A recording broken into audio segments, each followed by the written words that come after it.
Binabalik-balikan ng mga turistang foreigner ang walang kupas na ganda ng white sand beaches sa Bohol. Perfect trekking at diving destination naman ang Tagum Paraiso sa Siargao Island sa Surigao del Norte. Makipasyal Pilipinas na kay Lala Roque. Best Disco by the Pool. Yan daw may experience sa resort na ito sa Sugod, Southern Leyte. Sa ganda ng lights at sounds, tiyak na mapapaindak ka kasama ang iyong mga kaibigan at buong pamilya. Enjoy rin ang mga chikiting sa slides at free-flowing na tubig sa kanilang mga pool. Meron pang waterfalls sa hindi kalayuan.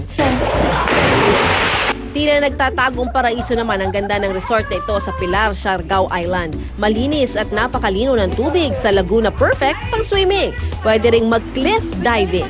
Challenging nga lang ang pag-akyat gamit ang mga ugat ng puno. May bonus ding caving adventure kung saan makikita sa loob ng kuweba ang mga kamanghamanghang stalactites at stalagmites. 150 pesos ang entrance fee roon.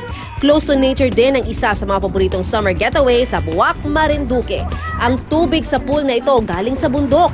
Kung gusto namang magkwentuhan, pwedeng mag-relax sa cottages sa paligid. 15 pesos ang entrance fee sa mga bata at 30 pesos para sa matatanda. Kung beach talagang hanap, nariyan ang Panglaw sa Bohol. Bukod sa nakakabusog sa matang tanawin, atraksyon din ang maputi at malapulbos na buhangin. At para sa di malilimutang beach adventure, pwede pang mag-jet ski. Lala Roque, GMA News.